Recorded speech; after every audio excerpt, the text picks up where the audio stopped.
बिस्मिल्लाहिर्रहमानिर्रहीम। मैं हूं जी इशफाक अहमद एडवोकेट अपने यूट्यूब चैनल माई जर्नी के साथ। इससे पहले मैंने चंद किस्तें बनाई हैं कि डंकी लगाकर पाकिस्तान से लोग यूरोप कैसे जाते हैं। तो तुर्की तक हम पहुंच गए थे पिछली किस्त में। अब यहीं से आगाज़ करते हैं कि तुर्की से आगे यूनान और फिर आगे कैसे कैसे और कैसे कहाँ कहाँ पे जाते हैं। तो मेरे साथ हैं कलीम साहब, बात शुरू करते हैं।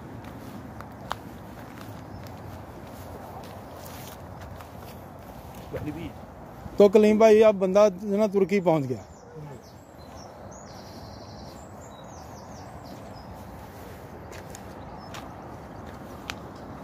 अब किधर जाना है? इधर भी जा सकते हैं, उधर भी जा सकते हैं, यहाँ भी आ सकते हैं। हाँ इधर हम इधर जाएंगे। ये पार्क में से क्रॉस करके ना हम आगे चले जाएंगे। तुर्की जब बंदा पहुंच जाता है ना, आप देखें उधर क्या हो रहा है। हाँ। उधर हो रहा है कि वहाँ पे अगर तो किसी ज़्यादातर लोग अपने जानने वालों को ना पहले फ़ोन कर देते हैं कि हम आ रहे हैं, वो इंतज़ार में होते हैं। वो जब एजेंट्स उनको पहुंचा देते हैं ना, हाँ। इस्तांबुल तक का उन्होंने वादा किया होता है, हाँ। कि इस्तांबुल जाकर हम आपको छोड़ देंगे, हाँ। आगे अब आपकी किस्मत मुकद्दर है। ठीक है। उसके बाद अगर आप पकड़े गए तो हम जिम्मेदार नहीं। तो इस्तांबुल से पहले हाँ जी, हाँ। दोगो ब्याज एक शहर आता है, हाँ। कहते हैं कि उधर तक हम अगर आप पकड़े गए तो हम पैसे आपसे नहीं लेंगे। इन्हीं पैसों में अगर दोबारा आना चाहें तो आ सकते हैं। सही है। लेकिन अगर दोगो ब्याज से आगे चले गए इस्तांबुल, उधर जाकर उतरते भी अगर आप पकड़े गए, हाँ। हम जिम्मेदार नहीं है। सही है। तो दोगो ब्याज में वो अपने पीछे कहते हैं, फोन करके भाइयों ने कहा हम तुर्की पहुंच चुके हैं, हाँ। हमारे पैसे दे दो। तो इधर से पैसे दे दिए जाते हैं। हाँ। अब अल्लाह के वाले, सही है। अब वो कहते हैं कि इधर से टिकट लो किसी तरीके से, बस स्टॉप से अपनी अपनी मंजिल मकसूद पर पहुंचो। अब तुर्की का ये कानून है, असूल है कि वो पासपोर्ट के बगैर टिकट नहीं देते, बस की भी ट्रेन की भी। अच्छा। हाँ, और टैक्सी में आपको जाना पड़ेगा तो टैक्सी वाला फिर चार्ज करेगा ठीक ठाक। ठीक है। हाँ। तो अब वो टिकट लेने का, अगर उन्होंने कोई दूर किसी शहर में जाना है, हाँ। तो बस की टिकट लेने के लिए फिर जैसे इधर हम ज्यादा पैसे ऑफर करते हैं, ऐसे ही कंडक्टर ड्राइवर को ऑफर करके तो हम टिकट लेके किसी तरीके से बैठते हैं। ठीक है जी। अच्छा। अब हम अपने किसी ना किसी अजीज रिश्तेदार के पास हम पहुंच गए। हाँ। ठीक है जी। हाँ। अब उधर पहुंचे हैं ना, तो अब जनाब उधर जाके सबसे पहले देखें, हाँ। रिहाइश में उसने जाना है। हाँ। एक एक घर में 40-40, 50-50 लड़के ठहरेंगे। ओहो हो। पैसे नहीं, ओहो। एक सोने वाली स्पेस के अलावा जगह ही कोई नहीं कमरे में। अच्छा। ऐसे है ना, ऐसे मैट्रेस बिछे हुए। अच्छा। है जी। टर्की में पैसा नहीं ना होता, तो फिर वो मिल मिला के सारे एक घर का बंदोबस्त करते हैं। फिर उस थोड़ा थोड़ा किराया पे करने के लिए, है जी, तो कम अज कम एक घर में रहने के लिए ना, खाने के लिए 200 लीरे पर मंथ पे करने पड़ते हैं, किराए की मद में और फूड की मद में। अच्छा। सही है।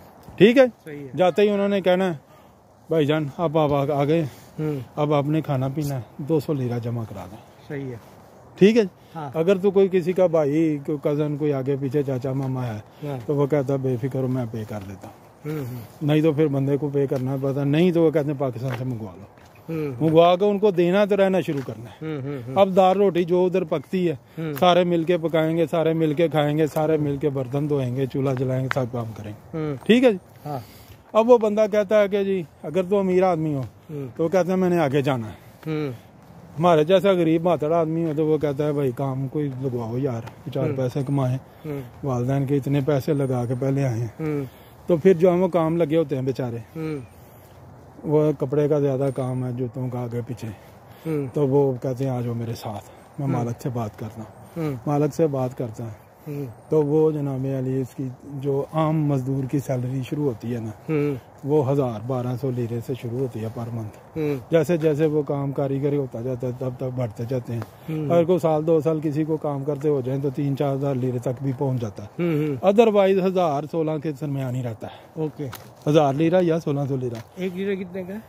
1 लीरा पहले तो तैयब एर्दोगान के दौर में ना, जब मुशत उनकी बहुत अच्छी स्ट्रांग थी, 40 रुपए तक, 42 रुपए तक भी किया है। अच्छा। अच्छा। अब 18-20 रुपए का है। अच्छा। हाँ।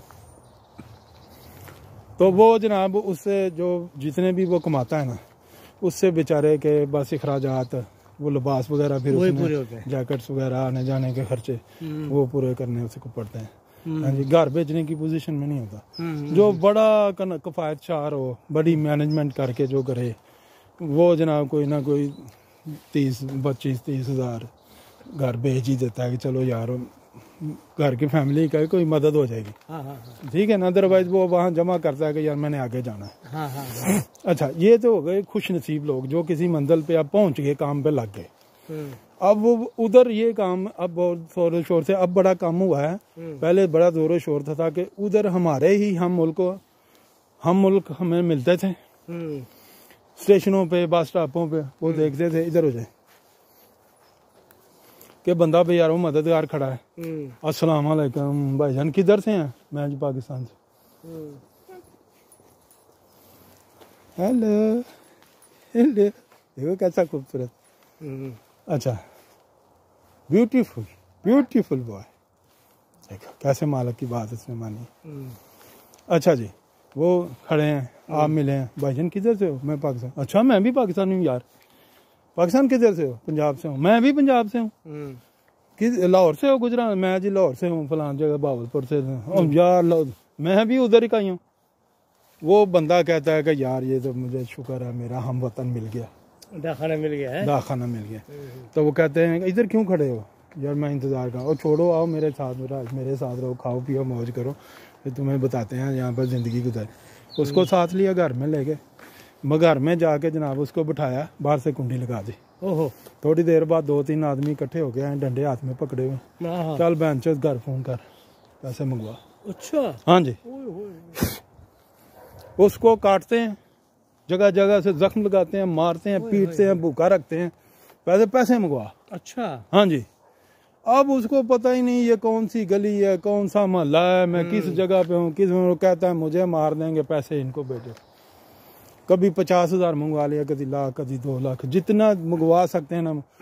मैं यकीन करें ऐसे ऐसे लोगों को से मैंने बातें सुनी हैं, घर वालों ने ना अपने मकान बेच के 35-35 लाख उनको भेजा है। तो ये काम भी बड़ी हदोमत के साथ उधर होता है।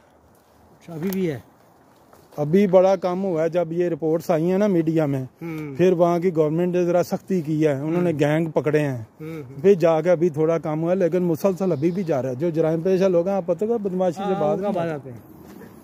तो ये सबसे पहले जो लोग तुर्की भी जाते हैं ना, उनको मेरी ये नसीहत है और मशवरा है कि सबसे पहले बंदोबस्त करके जाएं कि आगे में हमने किसके पास जाना है। उससे कहना मुझे आके वहां से लेना है तुमने, ताकि मैं किसी के हत्थे ना चढ़ूं। और दूसरी बात, अगर उसने खुद भी पहुंचना है तो वो किसी को लाख कहे ना, मैं तेरा बाप हूँ, मैं तेरा मामू हूँ, मैं तेरा भाई हूँ, यार तेरा हम वतन हूँ, हम मसलक हूँ, मजहब हूँ, कभी ना जाए किसी के अनजान के साथ ना जाए, मारा जाएगा। सही बात समझ आ गई? ठीक है। हाँ, तो उधर के जो टैक्सी ड्राइवर हैं टर्किश, वो ऐसा काम नहीं करते। सही है। टर्किश टैक्सी ले, अपनी मंजिल है मकसूद, पैसे चार्ज ज्यादा दे ले, कोई बात, पहुंच तो जाएगा ना खैर के साथ। ठीक है ना जी। तो ये काम नहीं करना चाहिए। तो अब जनाब ये हो गया कि वो टर्की भी पहुंच गया, उसको ठिकाना भी मिल गया। खुश नसीबी के साथ वो अगर माफिया के हाथ नहीं तो ये बंद नहीं है, नहीं बंद नहीं है, बंद है। वाह यार वाह, सुभान अल्लाह। अंकल मैं समझ रहा हूँ किधर निकल रहा है, उधर जाने की क्या जरूरत है? थके हुए हैं ना, घर में जाना है ना, आ जाओ, इस रोड पे होते हैं। ये स्टेट है। अच्छा। हाँ, ये जिस गली में से हम निकले नहीं थे स्टेट में, ब्लैक हॉर्स आ गया ना वो रोड। ब्लैक हॉर्स देख लो, मैं घूम के ना इधर हैं, मुझे काफी पता चल गया भाई। ब्लैक हॉर्स रोड आ गया ना पूरा, आया था ना रास्ते में। तो हम करीब पहुंच गए हैं, ये साथ निकलेंगे ना। अच्छा, अब जनाब उधर काम करके ना फिर लोग थोड़े पैसे इकट्ठे करने की कोशिश करते हैं, या जो अमीर लोग होते हैं वो घर से मंगवाते हैं, फिर वो उधर नया एजेंट तलाश करते हैं। क्योंकि पुराने एजेंट से ना उन्होंने तकरीबन 99% लोग अपने पुराने एजेंट को छोड़ देते हैं। उन्होंने रास्ते में देख लिया ना इसने हमारे साथ हाल क्या किया। हाँ। तो अब वो ना उधर के लोगों से ना अब उधर हर बंदा एजेंट है। जैसे इधर नहीं इस मुल्कों में जो कोई 1 माह पहले आ जाता है ना 2 माह पहले वो एजेंट होता है। वो हर नए आने वाले को मशवरे देता है। ऐसे करो मामा ऐसे करो मैं करवा दूंगा। ये तो काम ही कुछ नहीं। पूछो ना कितनी देर पहले आया तो ज्यादा से ज्यादा 1 माह पहले आया होता है। अल्लाह बेका उसको पता नहीं लेकिन वो भी एजेंट होता है। रोमानिया बुल्गारिया में सेम ऐसे ही है। दाईं तरफ और इटली में भी ऐसे ही है, स्पेन में ऐसे ही है। हर तीसरा बंदा एजेंट है। पुर्तगाल में भी ऐसा है, हर बंदा एजेंट है। तो तुर्की में मैंने देखा है बात करके उधर हर बंदा एजेंट है। वो शाम को लैंडिंग उसने किया ना बाय फुट ही लैंडिंग उसने किया। लेकिन वो आपको ना ऐसे पूरे कॉन्फिडेंस के साथ बात करेगा। मैं तो भाई हजारों लोगों को पहुंचा चुका हूँ यूरोप। मैं तुम्हें बताता हूँ क्या करना है क्या नहीं करना है जी। बस उसके बातों में असल में क्योंकि वो जिस जरिए से आता होता है ये रेलवे ट्रैक आ गया। असल में ये होता है कि उसने जो अपना एक्सपीरियंस हासिल किया था ना पाकिस्तान से यहाँ तक वो यूटिलाइज करना चाहता है कि मुझे भी कोई थोड़ा सा को 500,000 लीरा मैं कमा लूँ इसके जरिए। ठीक है। तो वो कहता है मैं तो उसके एजेंट्स के साथ लोगों के साथ आते हैं मतलब आपके साथ आके वो ठहरा है ना आप थोड़े पुराने हैं तो फौरन आपको फोन करता है कि नया बंदा आया है तो उससे कितने में बात तय करूँ यार उसकी किसी से बात करवा दो। तो आप कहते हैं ठीक है यार 100 लीरा मैं लूँगा 100 तुम अपने लिए रख लो 300 अगला बंदा लेगा। तो इसको ना यूनान के लिए फिट कर दो। अब ना वहाँ से ये ऐसी गेमें शुरू हो जाती हैं जिसका पहले से कोई बंदा उधर मौजूद हो 2-4 साल से और बंदा भी सियाना हो हाँ जी क्लेवर हो मोहताद आदमी हो हाँ जी वो बड़ा फ़ायदेमंद होता है। वो उसको कहता है कि किसी की बात में नहीं आना मैं तुम्हारी बात खुद करूँगा मैं खुद किसी को समझाऊँगा बात किसी से कोई गारंटी लूँगा ऐसे ही किसी से बात नहीं कर लेनी। ठीक है ना। तो बड़ा फ़ायदेमंद साबित होता है। तो ये थी टर्की। अब टर्की से आगे थोड़ा सा चलते हैं तो चलें जितना मैंने हमने भी थोड़ा सा जाना है इतनी सी बात कर लेते हैं क्या नहीं करनी है। टर्की से तो आगे निकलना। हाँ टर्की से आगे यूनान तक से टर्की से आगे अब यूनान की बात हो रही है। टर्की और यूनान के दरमियान एक तो बाई रोड है ना रास्ता वो तो लीगल लोग जाते हैं ऐसे ही हाईवेज जाती है। ठीक है। बॉर्डर पॉइंट बने होते हैं इमिग्रेशन हुई तो उधर चले गए। अब हमने जाना है क्योंकि इलीगली तो इलीगल जाने के लिए ना टर्की और ग्रीस के दरमियान एक नहर है जिसका पार्ट कहीं से बहुत चौड़ा कहीं से बहुत तंग हो जाता है। अच्छा ठीक है। उस पार्ट के दोनों तरफ है फोर्स की चौकियां बनी हुई हैं। सही है। ठीक है जी। उसको तैर के तो क्रॉस नहीं किया जा सकता। सही है। उसका पानी बहुत ठंडा और उसका फ्लो बहुत तेज होता है। अच्छा। और वो गहरी बहुत है। अच्छा। और वो कहते हैं कि टर्की और ग्रीस के दरमियान जंग ही खत्म नहीं होती थी। तो भुट्टो दौर में वो कहते हैं कि हमारी आर्मी इधर से गई उन्होंने अपनी महारतें इस्तेमाल ये कहते हैं हमें नहीं पता ये पक्की है। बहरहाल उसके दरमियान एक नहर बनाई गई जो अब कुदरती आबी बॉर्डर बन चुका है। सही। ठीक है जी। उधर दूसरी तरफ ग्रीस और इधर टर्की। अच्छा। उसको फिर दिन के वक्त रात के वक्त वो जब एजेंट से बात करते हैं ना एक गेम होती है कि वो कहता है कि खाली नहर क्रॉस करनी है। वो बंदा कहता है मुझे खाली नहर क्रॉस करा दो आगे मैं नसीब आजमा लूंगा मेरे पास पैसे नहीं। वो कम से कम 300 लेरे में बात होती है $300 में। ठीक है। कितने में $300। $300 में लूंगा तुम्हें नहर क्रॉस करा दूंगा आगे तुम्हारी किस्मत।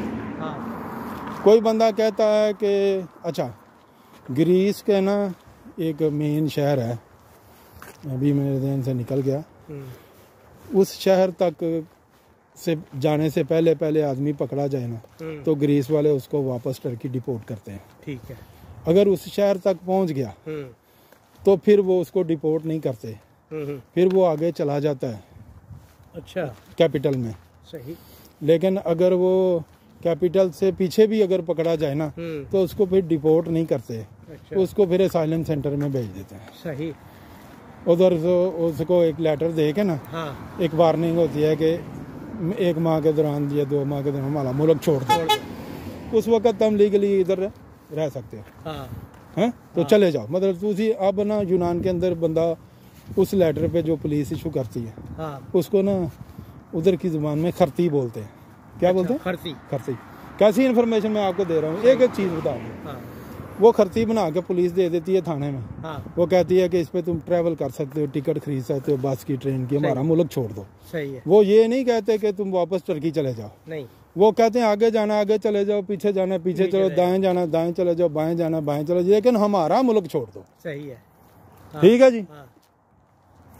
वो खरती लेके ना अब बेफिक्र हो जाता है कि चलो यार डिपोर्टेशन का मसला तो हल हुआ हाँ। है जी। हाँ। तो अगर उसको कहीं उधर जॉब मिल जाए हाँ। यूनान में, हाँ। ये बाद में बात करेंगे। अच्छा जी, अब एक हो गया कि सिर्फ नहर क्रॉस करनी है, $300, 250 लेकर $300-200 तक वो कहते हैं हम क्रॉस करा देते हैं। सही है। वो इसके ऐसे करते हैं छोटे छोटे जो एजेंट है, अपनी दिहाड़ी लगाने के लिए बेचारे हैं, क्या है? वो उसको लेके जाते हैं।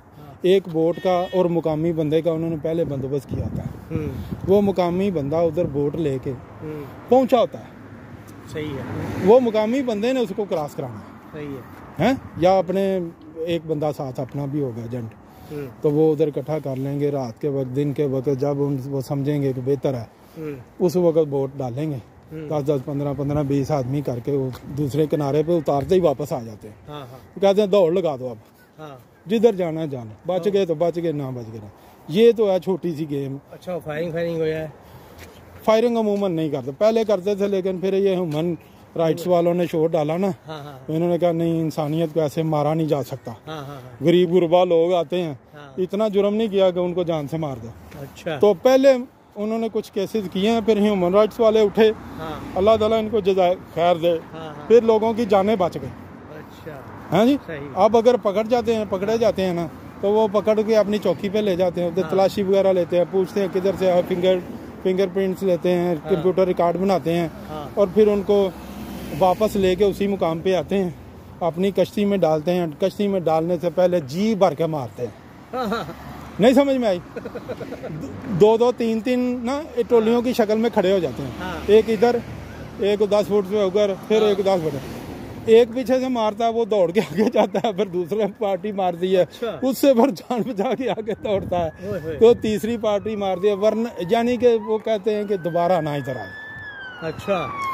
तो वो मार खा के जब आखिरी बंदे के पास, बोट के पास पहुंचता है ना, किनारे पे, सुने, तो वो आखिरी जो बंदा होता है, बड़ा लहीम शिम ताकतवर उन्होंने खड़ा किया था, वो पीछे से ठुड्डा मारता है सीधी बोर्ड में, किनारे पे सीधा बोट। समझ में? अब जो बड़ा क्लेवर बंदा होता है ना, चालाक होता है, वो डंडों से भी बच जाता है। मतलब डंडा आया इधर को हो गया, दाज करा दिया दाएं बाएं करके, वो दौड़ा के ना उधर पहुंच जाता है। मोबाइल वो छीन लेते हैं, पैंट की जो बेल्ट्स होती हैं वो निकाल लेते हैं। अच्छा। बूटों के तस्मे भी निकाल लेते हैं। अच्छा।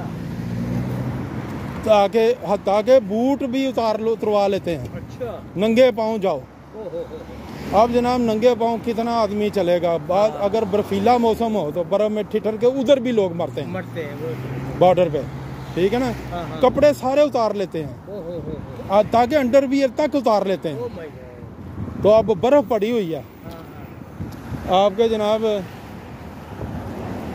आपके पास शूज नहीं है, आपके कपड़े उतर चुके हैं, आप बिल्कुल नंगे हैं, खाना आपने पता नहीं कितने दिनों से नहीं खाया, पानी आपके पास मौजूद नहीं।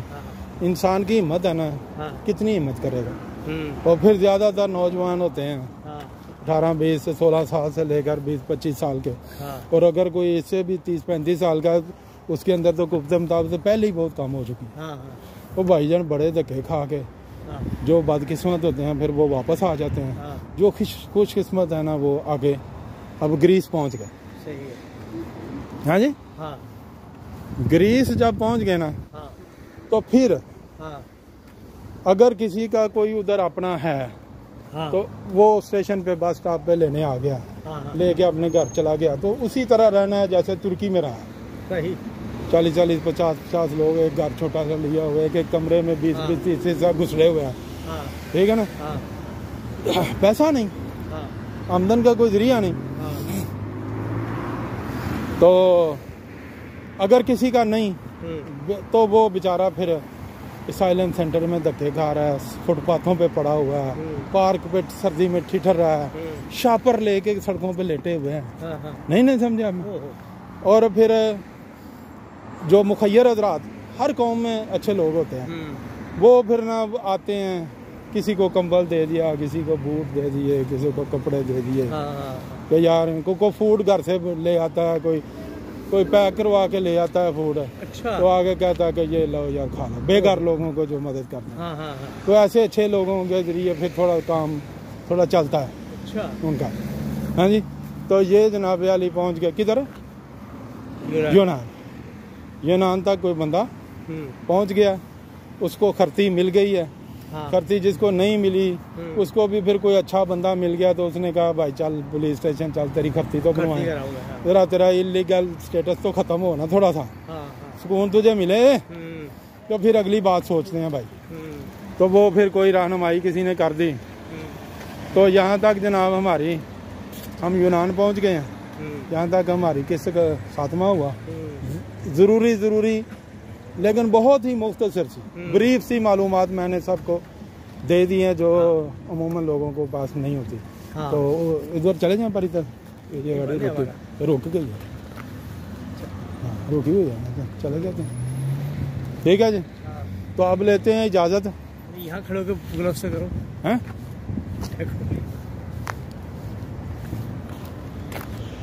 तो जनाबी अली अब हम पाकिस्तान से यूनान पहुंच गए हैं। इस केस का यहीं पर खात्मा करते हैं। तो इंशाल्लाह मिलेंगे नेक्स्ट एपिसोड, तब तक के लिए अल्लाह हाफ़िज़।